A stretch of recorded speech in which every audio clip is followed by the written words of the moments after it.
RPG Day 2025, jour 1. L'année dernière, j'avais relevé le défi de faire le RPG Day. Cette année, je relève à nouveau le défi. Je tiens à remercier de suite Yumekazu qui m'a aidé pour justement faire la traduction des mots qu'on aura cette année, justement, pour les 31 jours du mois d'août. Et le premier mot, c'est patron, mécène en français. Eh ben, pour moi, mes mécènes que j'ai envie de remercier, c'est vous. Oui, parce que c'est vous, finalement, mon moteur, ce qui me fait avancer, que ce soit financièrement ou non, hein, je tiens à vous remercier, parce que si vous partagez les vidéos, si vous likez, si vous mettez des commentaires, si vous êtes là sur les live Twitch, ou si vous participez financièrement, merci à toutes et à tous. Des bisous et à demain. RPG Day, jour 2. Prompt ou sujet en français. Comment j'ai pris un peu la chose, en fait, je me suis dit, comment on trouve le sujet d'une campagne, d'un scénario.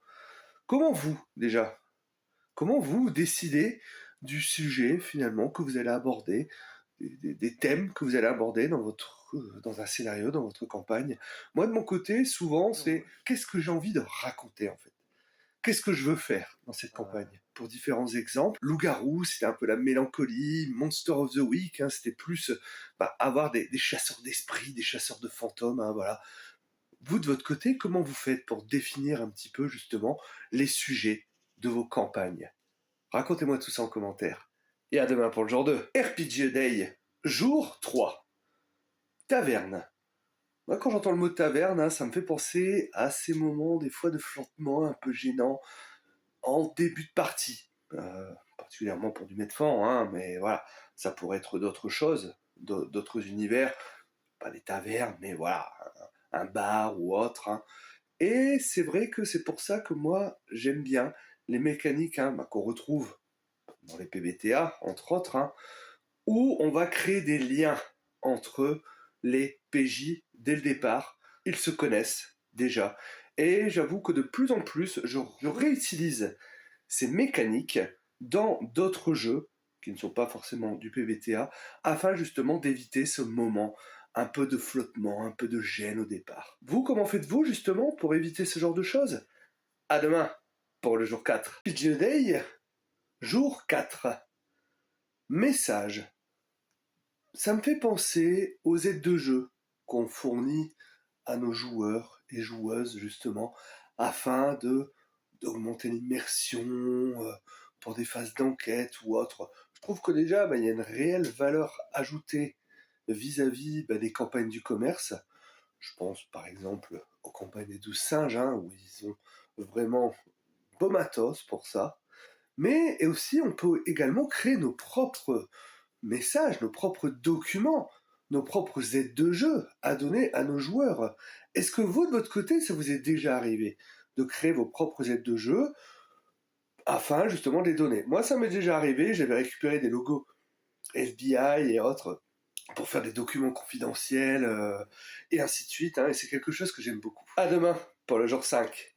Ciao, ciao. RPG Day, jour 5. Ancien, ancient. Ça peut être ancien, antique. Moi, ça m'a fait surtout penser aux grands anciens, et donc fatalement à Cthulhu. Et donc l'occasion de vous parler de ma version préférée de Cthulhu, c'est Cthulhu Hack, édité par les 12 singes. D'ailleurs, c'est une gamme qui est très complète. Vous avez de la campagne, vous avez des aides de jeu, vous avez pas mal de choses qui sont vraiment bien. Les règles sont simples. Déjà, on oublie le trouver objet caché. Les indices, vos joueurs vont les trouver. C'est sûr et certain, parce que ça va être des jauges de ressources. On a un système qui va être très fluide, le MJ ne lance pas de dés, c'est un système que j'apprécie énormément. Allez, à demain pour le jour 6. RPG Day, jour 6. Motivation. Motivation, ça me fait penser justement à la motivation que doit avoir votre personnage, ou vos PNJ, si vous êtes MJ. La motivation finalement qui va le faire avancer, qui va lui donner envie de découvrir justement l'aventure, le moteur en fait qu'il va avoir. Je pense que c'est quelque chose de très important, que vos personnages aient une motivation. Il y a d'autres choses évidemment qui sont très importantes, hein. Ça vous aidera justement pour votre roleplay. D'ailleurs, j'ai une vidéo qui sort là-dessus vendredi. Et la motivation va être le moteur même d'une aventure, d'un arc narratif pour votre MJ. Donnez une motivation à vos joueurs pour que vos MJ puissent l'utiliser. À demain pour le jour 7. RPG Day, jour 7. Voyage. Voyage, plus loin que la nuit et le jour. Qu'est-ce que ça m'inspire en fait le voyage, hein? Forcément, ça va m'inspirer un voyage que pourraient faire juste les personnages, les PJ, dans une campagne, dans une aventure ou autre, hein, voilà. À quel moment le voyage est-il pertinent d'être raconté, ou peut-être est-il pertinent justement de l'ellipser? Je vais faire une vidéo un peu plus longue sur ce sujet. Elle est en préparation justement, hein, au niveau du script. Donc très prochainement, on aura ça, on va pouvoir développer un petit peu le sujet. Mais vous, de votre côté, justement, est-ce que vous aimez raconter les voyages ou vous êtes plutôt ellipse? À demain pour le jour 8. RPG Day, jour 8. Explorer. Explorer, ça m'inspire plusieurs choses. Déjà, l'exploration des donjons, un peu à l'ancienne. D'ailleurs, petite question pour vous, si vous créez un donjon, est-ce que vous essayez d'avoir une certaine cohérence? Une cohérence, c'est-à-dire qu'il y a même des gens qui vivent là. Donc, ils doivent avoir des choses pour dire du quotidien. Faire à manger, toilettes, ce genre de choses. Exploration, c'est également, on est en plein dedans, c'est la campagne de Mieux tenir zéro qui est en ce moment sur ma chaîne, hein, où c'est énormément d'exploration, et j'aime beaucoup le système justement de ce jeu pour ça, avec des tables aléatoires et ainsi de suite. À demain pour le jour 9. RPG Day, jour 9, inspiré. Inspiration. Quelles sont vos inspirations, vous, pour créer vos scénarios, pour créer vos campagnes? Sur quoi vous allez vous inspirer? Moi, de mon côté, j'aime m'inspirer de séries, de films, de romans. Voilà, un petit peu tout ça, qui vont nourrir un peu mon inspiration. Et après, on remue pour essayer de sortir quelque chose, hein, d'un petit peu sympa, que les joueurs et joueuses aient envie d'aller découvrir, d'aller explorer, d'aller voyager dans ces aventures. À demain pour le jour 10. RPG Day, jour 10. Origine. Personnellement, j'ai toujours été fasciné par les origin stories. J'aime connaître justement la genèse d'un personnage, d'un univers, même parfois d'une œuvre, tout simplement. C'est quelque chose qui m'a toujours passionné.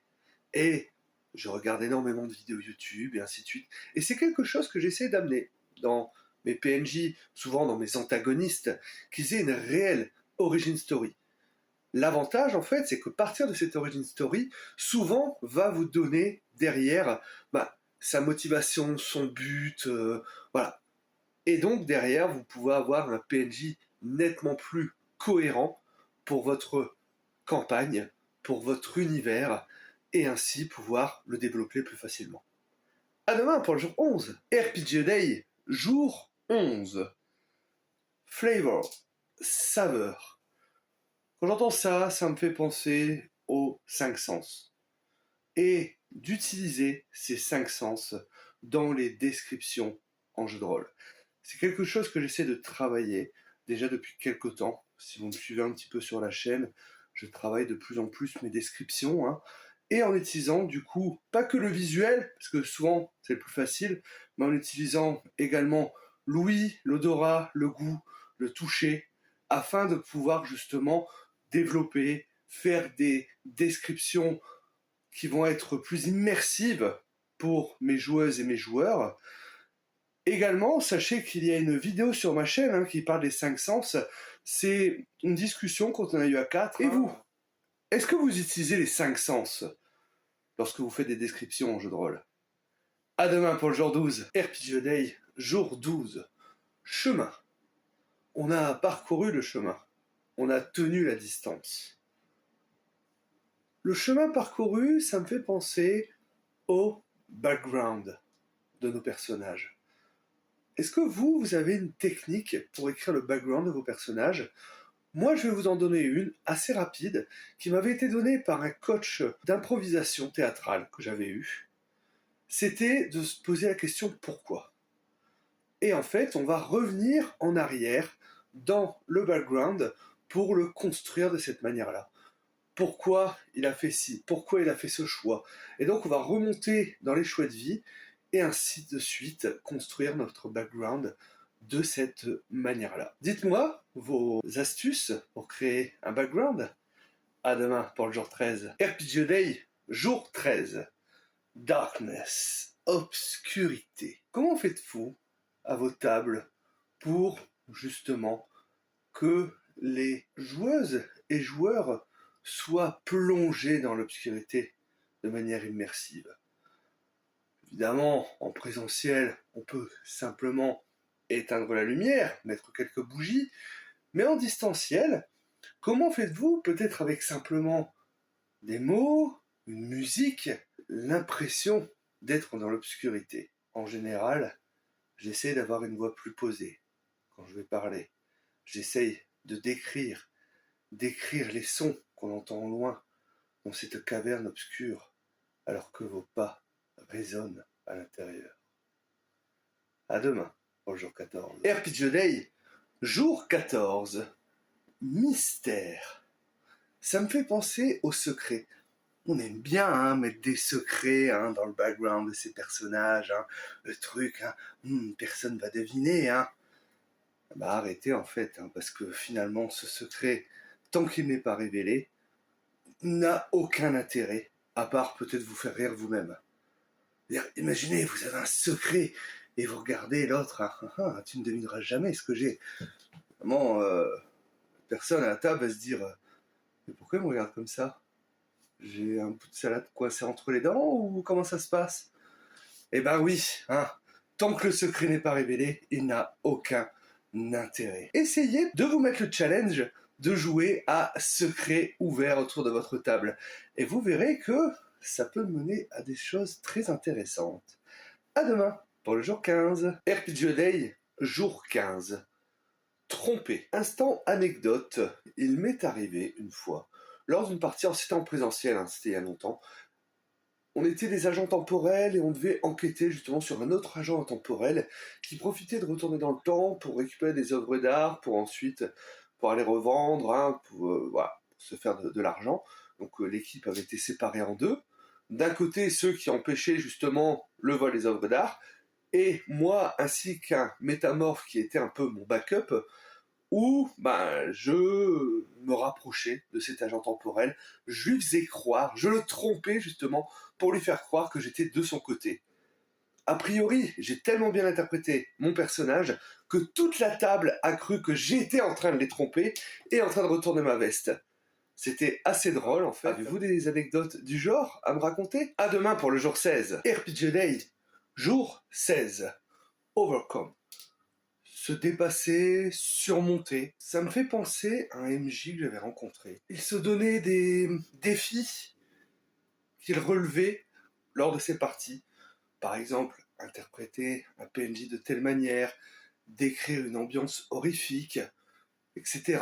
Et à la fin de la partie, il nous posait la question de comment il s'en était sorti et d'essayer de s'analyser lui-même.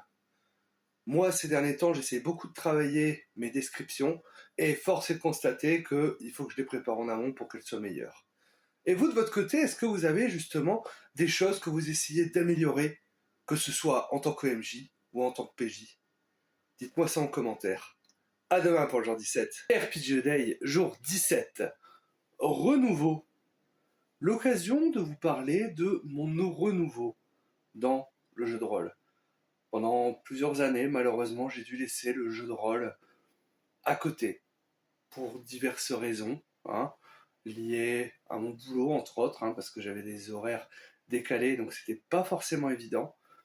Et depuis 2017, je refais activement du jeu de rôle grâce au virtuel et grâce à une rencontre. Une rencontre, et j'aimerais lui rendre finalement hommage quelque part, hein, parce que c'est grâce à elle que j'ai vraiment réussi à refaire du jeu de rôle, c'est Achiel Fire. C'est également une créatrice de contenu que je vous invite à aller découvrir, hein. Et en tout cas, je te salue parce que j'aime toujours autant jouer avec toi. À demain pour le jour 18. RPG Day, jour 18. Signe. Il y a peu, lors d'une partie de Metal Adventure, à la fin de la séance, le MJ nous a donné un message codé, avec des signes qu'il a fallu qu'on déchiffre. Avec un des autres joueurs de la campagne, on a tellement été motivés pour le déchiffrer qu'on est resté jusque 2h ou 2h30 du matin à déchiffrer ce message. Moi j'ai adoré, lui aussi a priori. Et en plus d'avoir déchiffré le message, je pense que c'était un excellent signe envoyé au MJ, comme quoi on adorait cette campagne. Est-ce que vous avez des anecdotes du genre où, justement, avez-vous des signes qui montrent que vos joueurs ont apprécié votre partie? À demain pour le jour 19. RPG Day, jour 19. Destinée. Destinée. Nous étions tous les deux destinés. Destinée, ça me fait penser un peu. En fait, la question que j'ai envie de vous poser, c'est qu'est-ce que vous aimez comme personnage? Est-ce que vous aimez interpréter des personnages qui ont une grande destinée et donc où votre MJ va devoir inventer, hein, justement, peut-être un grand chemin, ou est-ce que vous préférez jouer des personnages ordinaires à qui il arrive des choses extraordinaires? Et selon finalement ce que vous aimez déjà, ça peut nous orienter vers tel ou tel jeu. Un grand destin, peut-être plutôt du D&D, alors que des personnages ordinaires, peut-être plutôt du Cthulhu. Dites-moi un peu ce que vous préférez interpréter comme personnage. À demain pour le jour 20. RPG Day, jour 20. Entrée. L'occasion de parler d'entrée en matière, comment on va justement rentrer dans la partie, lancer une campagne, hein. Il y a plusieurs options, surtout pour dire de sortir de la traditionnelle auberge.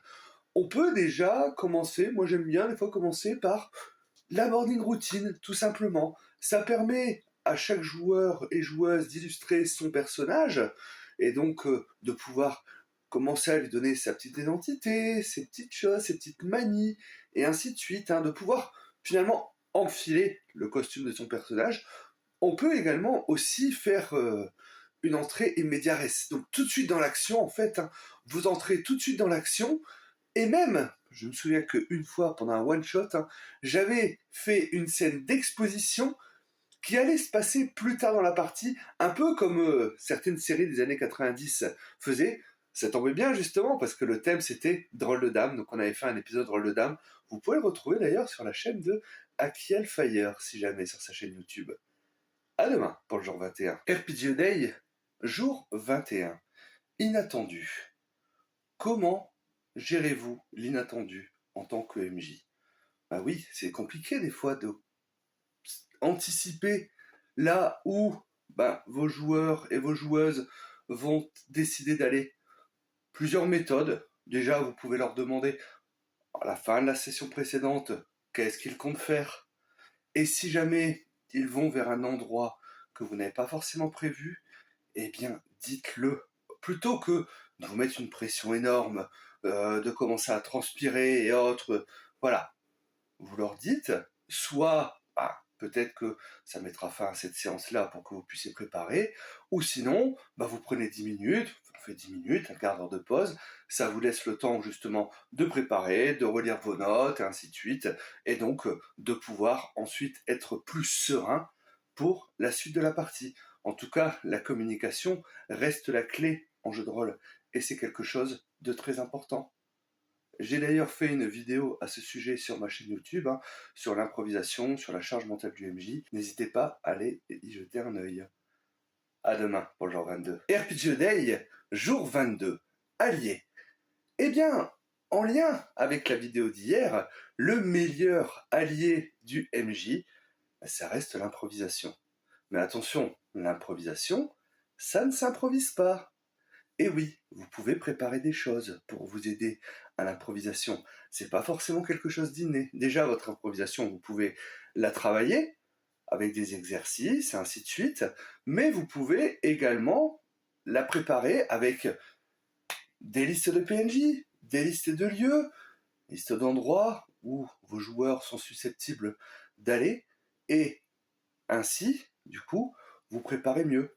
N'hésitez pas aussi à poser des questions à vos joueurs. Entre dans cette auberge, quelle en est l'ambiance? Quel en est le nom? Quel est le nom de ce PNJ que tu connais justement qui vous permettrait de réparer la voiture? Et ainsi de suite. N'hésitez pas justement à vous baser. Vous n'êtes pas seul derrière votre écran. On joue ensemble au jeu de rôle. Chacun est joueur autour de la table. Et ça, c'est quelque chose de très important. À demain pour le jour 23. RPG Day, jour 23. Récent. Qu'est-ce qui récemment a fait évoluer la pratique du jeu de rôle que j'ai fait du jeu de rôle maintenant depuis plusieurs dizaines d'années. Et ces dernières années, j'avoue que d'avoir découvert des jeux plus narratifs, tels par exemple que les PBTA, Powered by the Apocalypse, ou des jeux comme Broken Compass, les jeux déjà qui ne demandent plus au MJ de faire de G, ça a fait énormément évoluer ma pratique, avec plus de rythme d'une part, et plus de narration partagée aussi. C'était des pratiques finalement que j'ai exploitées déjà un petit peu, mais ces jeux m'ont permis de les mécaniser, de mettre des mots sur certaines pratiques que je faisais, et ça m'a permis d'évoluer en tant que MJ, mais en tant que joueur également. Bon, évidemment, je sais bien que c'est pas des jeux qui vont forcément correspondre pour tout le monde. Là, je parle de ma propre pratique. Et vous, justement, est-ce qu'il y a quelque chose qui a fait récemment évoluer votre pratique du jeu de rôle? Racontez-moi un petit peu ça en commentaire. Et à demain pour le jour 24. RPG Day, jour 23. Récent. Qu'est-ce qui récemment a fait évoluer la pratique du jeu de rôle que j'ai fait du jeu de rôle maintenant depuis plusieurs dizaines d'années. Et ces dernières années, j'avoue que d'avoir découvert des jeux plus narratifs, tels par exemple que les PBTA, Powered by the Apocalypse, ou des jeux comme Broken Compass, les jeux déjà qui ne demandent plus au MJ de faire de G, ça a fait énormément évoluer ma pratique, avec plus de rythme d'une part, et plus de narration partagée aussi. C'était des pratiques finalement que j'ai exploitées déjà un petit peu, mais ces jeux m'ont permis de les mécaniser, de mettre des mots sur certaines pratiques que je faisais, et ça m'a permis d'évoluer en tant que MJ, mais en tant que joueur également. Bon, évidemment, je sais bien que c'est pas des jeux qui vont forcément correspondre pour tout le monde. Là, je parle de ma propre pratique. Et vous, justement, est-ce qu'il y a quelque chose qui a fait récemment évoluer votre pratique du jeu de rôle? Racontez-moi un petit peu ça en commentaire. Et à demain pour le jour 24. RPG Day, jour 24. Révélation.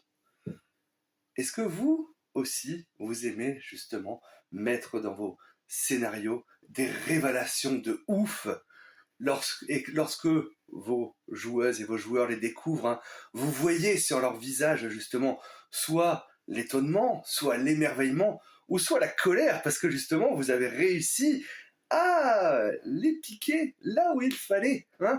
Moi j'avoue, c'est ma petite récompense de MJ, j'adore ça, justement pouvoir lire sur le visage de mes joueuses et mes joueurs que ils ont apprécié le scénario d'une part, qu'ils se sont laissés un petit peu avoir, en tout cas, ils ont donné le change, et derrière, pouvoir justement leur donner des révélations comme ça, des scénarios du commerce qui sont vachement bien écrits là-dessus pour justement faire des grosses révélations, mais des fois, on arrive aussi, nous en tant que MJ, à faire nos petites révélations, n'est-ce pas? Est-ce que vous avez des petites anecdotes comme ça de révélations? Dites-moi tout. À demain pour le jour 25. RPG Day, jour 25. Challenge, défi. Personnellement, j'adore quand mes joueurs me lancent des défis, me lancent des challenges, que justement, en tant qu'OMJ, ils me font sortir de ma zone de confort en me proposant justement un PNJ un peu à la volée qu'il faut que j'improvise, ou autre chose, hein, justement, la manière détournée d'un sort magique, manière détournée d'une capacité. Personnellement, j'adore. Alors, si vous êtes joueur avec moi, ou joueuse évidemment, n'hésitez surtout pas. Allez-y. Faites-moi sortir de ma zone de confort. D'ailleurs, c'est un bon moyen pour s'améliorer, de sortir de sa zone de confort. Ça vous permet de pouvoir justement vous challenger de manière régulière afin de vous améliorer. Jouer ailleurs que dans votre univers de prédilection. Jouer d'autres personnages que vous n'avez pas l'habitude, en particulièrement lors de one-shot. C'est là qu'il faut en profiter. Tester de nouveaux personnages, tester de nouveaux backgrounds. Quand on est en one-shot, on sait qu'on l'aura peut-être pour 1, 2 séances, voire éventuellement une 3e. Mais voilà, au moins ça nous permet de tester. Sûr que pour une campagne, c'est un petit peu différent. Vaut mieux avoir quelque chose qui nous plaise parce qu'on a envie de le voir évoluer. Donc voilà, challenge, c'est à ça que ça m'a fait penser justement. Sortir de sa zone de confort, essayer de se challenger. Et vous, du coup, dans votre pratique du jeu de rôle, est-ce que vous essayez de vous challenger? Est-ce que vous essayez justement de vous améliorer à chaque fois, en fait, en vous lançant des petits défis? À demain pour le jour 26. RPG Day, jour 26. Nemesis. C'est l'occasion pour moi de vous parler de ce superbe jeu. D'ailleurs, je vous en ai pas assez parlé pendant le RPG Day. C'est Masque. Masque, une nouvelle génération. Donc disponible en français, c'est chez 50 nuances de geek. Et c'est un jeu où vous jouez des super-héros adolescents qui construisent le super-héros adulte qu'ils vont être. C'est du PBTA, c'est l'un de mes jeux préférés. Et pourquoi Nemesis? Il faut savoir que le livret justement du condamné a une Némésis directement qu'il va créer. Et ça me fait penser justement à une superbe campagne que j'avais fait, où j'avais interprété justement une condamnée. C'était Akibi en MJ, j'avais comme co-joueurs Soreus et Arsène, que je salue tous les trois d'ailleurs, et j'ai adoré interpréter ce personnage. Sa némésis, en fait, c'était sa propre mère, qui était décédée, mais incarnée dans son propre corps. Et donc, ses pouvoirs, mes pouvoirs, venaient d'elle, et je ne les contrôlais pas. Et donc, j'étais vu comme la fille bizarre du lycée, et ainsi de suite. Mais moi, j'essayais de comprendre, en fait, qui était vraiment, parce que personne n'en parlait. Il y avait une omerta, parce que c'était une ancienne super... la plus grande super vilaine qu'il y avait eu sur la ville. Et donc, il y avait une omerta, personne n'en parlait. Moi, je creusais, j'interrogeais même d'autres super-héros. Et j'espère qu'on continuera peut-être un jour cette campagne. En tout cas, on avait fini l'arc. Maintenant, l'appel est lancé. Akivi, si jamais tu veux y rejouer, c'est quand tu veux. À demain pour le jour 27. RPG Day, jour 27. Tactique. La tactique, ça me fait penser au battle map. Est-ce que vous déjà, vous êtes utilisateur de battle map? Est-ce que vous aimez en avoir? Est-ce que c'est même nécessaire pour vous d'en avoir? Personnellement, je n'utilise pas de battle map pour plusieurs raisons. La première, c'est que je trouve que ça casse le rythme au niveau du combat. Ça casse aussi un peu partie de la narration, pas entièrement, parce qu'une battle map peut aussi ajouter une certaine narration. Par exemple en disant tout ce que vous voyez sur la battle map existe, donc les meubles, les assiettes, ce genre de choses, peu importe. Voilà, donc des objets exploitables par les joueuses et les joueurs. Moi, c'est surtout un problème de rythme, et puis, trouver la bonne battle map, soit la faire soi-même. Moi, j'avoue que, j'ai pas le temps de m'investir autant par rapport à ça.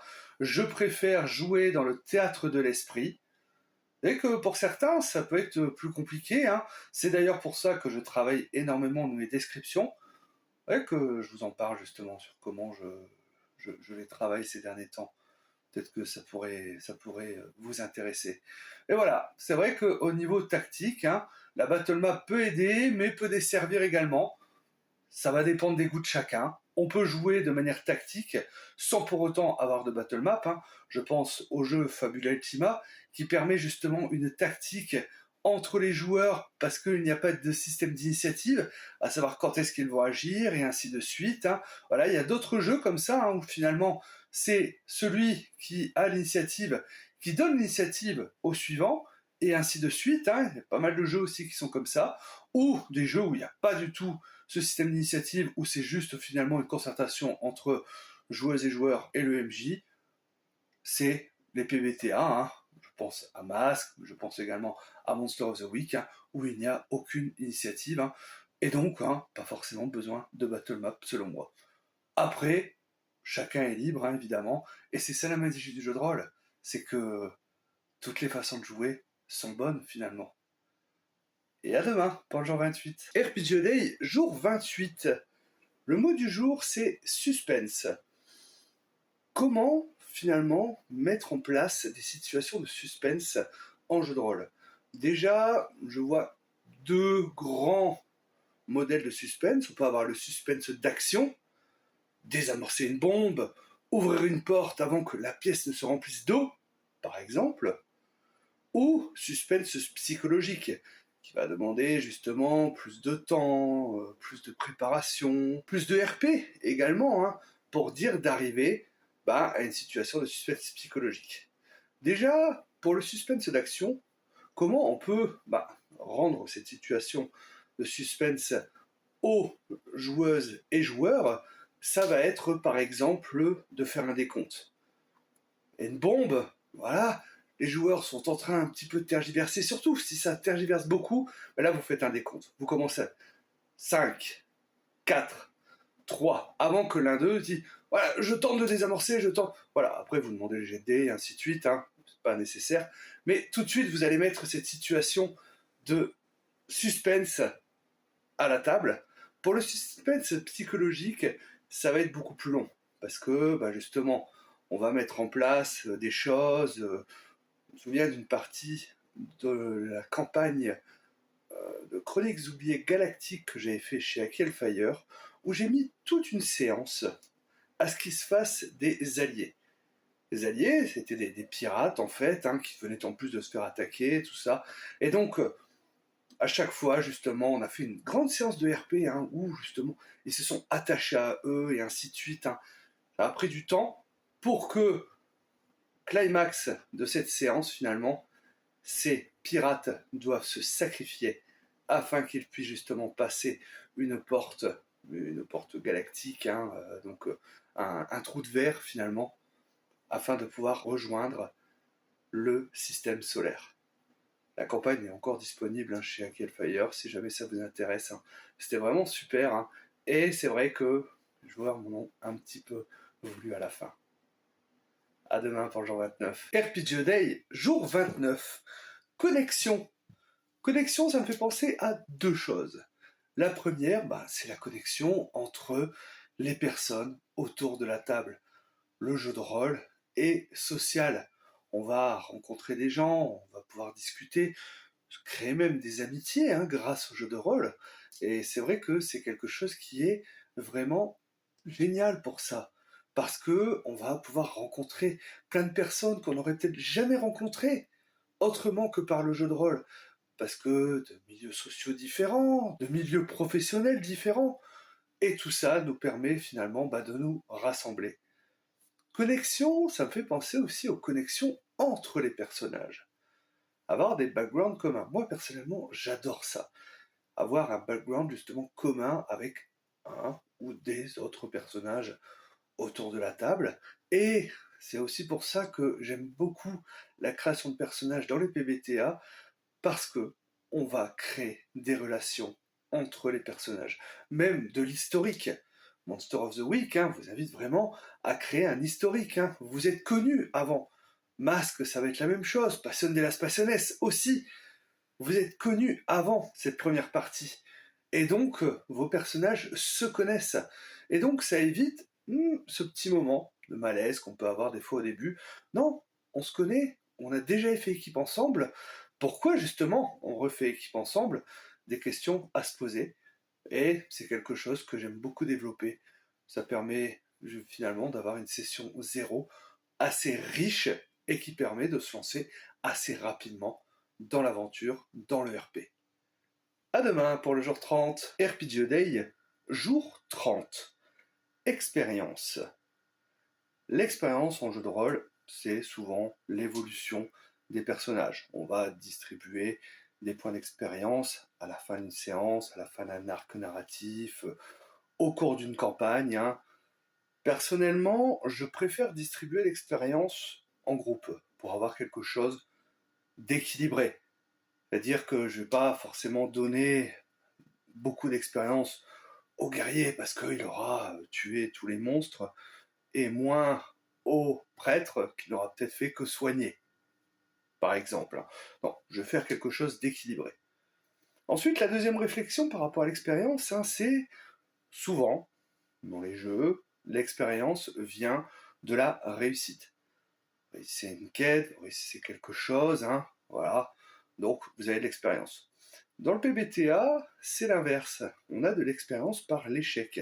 Quand vous faites un 6- au PBTA, là, vous gagnez une progression. En tout cas, un point d'expérience qui vous permet ensuite de débloquer des nouvelles capacités et ainsi de suite, des nouvelles manœuvres. Les deux se valent. Moi, j'aime bien l'expérience par l'échec parce qu'au moins, ça compense un petit peu le fait que on n'ait pas fait un très bon jet de dés. Et certaines fois, quand on est sur une mauvaise période où les mauvais jets de dés s'enchaînent, au moins on augmente dans notre progression. Voilà, on a de l'expérience. Voilà, ça compense un petit peu. Et après, j'aime également des fois récompenser mes joueuses et mes joueurs pour de belles actions, pour de belles scènes. J'ai l'exemple dans la campagne de l'ennemi intérieur de Warhammer, vulgairement appelée la campagne impériale, il y a très peu d'objets magiques. Mais d'ailleurs, c'est comme ça que je conçois le monde de Warhammer, il y a très très peu d'objets magiques. Il y a peu de magie, c'est de la dark fantasy, voilà. La magie va pas être au coin de n'importe quelle rue, et on va pas trouver une baguette de soin sur le premier gobelin venu. Mon groupe, en fait, avait une potion de soin. Ils l'ont utilisée sur un PNJ qu'ils venaient de rencontrer, qui s'est retrouvé, en fait, un dommage collatéral par rapport à un affrontement contre une de leurs ennemis. Et je les ai récompensés, justement, par de l'expérience, parce que j'ai trouvé ça, que c'était un très beau geste qu'ils avaient fait. Est-ce que vous avez des anecdotes de cette nature, justement, avec l'expérience? Et vous, du coup, plutôt expérience équilibrée ou chacun la sienne? Dites-moi tout en commentaire. Et à demain pour le dernier jour. RPG Day, jour 31. Et oui, on y est arrivé. On est au dernier jour du RPG Day. Et le mot pour conclure ce RPG Day, c'est récompense. Alors, en termes de récompense, c'est vrai qu'en jeu de rôle, on pense déjà naturellement à l'expérience. Cependant, tout ça, on en a déjà parlé hier, donc je ne vais pas revenir sur ce point. Mais en termes de récompense, on peut aussi parler d'autres choses. Ça peut être des récompenses matérielles pour les personnages, ça peut être des récompenses sociales. Établir un réseau, par exemple, par rapport à un marchand, ça peut être acquérir un statut social un peu plus important. Tout ça fait partie des récompenses que les personnages peuvent acquérir au cours d'une partie, au cours d'une campagne, la plupart du temps, voilà. Ça peut être des objets magiques, des trésors, voilà. Laissez place à votre imagination pour ça. Je pense par exemple aux récompenses de la fin de la campagne de l'ennemi intérieur, de Warhammer, campagne impériale, où ils vont tous avoir la possibilité d'accéder à des postes très importants au sein de l'Empire, tout simplement.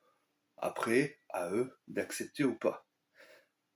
Dernier point par rapport à la récompense, c'est, moi on pense récompense des personnages, mais est-ce que vous récompensez vos MJ? Est-ce que à vos MJ vous leur dites merci? Est-ce que vous leur offrez peut-être des livres ou autre, parce que c'est vrai que le MJ, il a quand même souvent un impact assez important. Il va avoir un investissement financier, un investissement temporel pour vous faire jouer, mais est-ce que vous prenez le temps de le remercier? Eh bien, faites-le. C'est peut-être en ce jour, justement, en ce 31 août, remerciez vos MJ. Parce que sans eux, finalement, ce serait peut-être moins facile d'accéder au jeu de rôle et moins facile pour vous de jouer. Merci à vous, toutes et tous les MJ que j'ai pu avoir dans toute ma vie de rôliste. Je vous salue via cette vidéo. Et je vous dis à bientôt pour une nouvelle vidéo. Le RPG Day, c'est fini pour cette année. Ciao!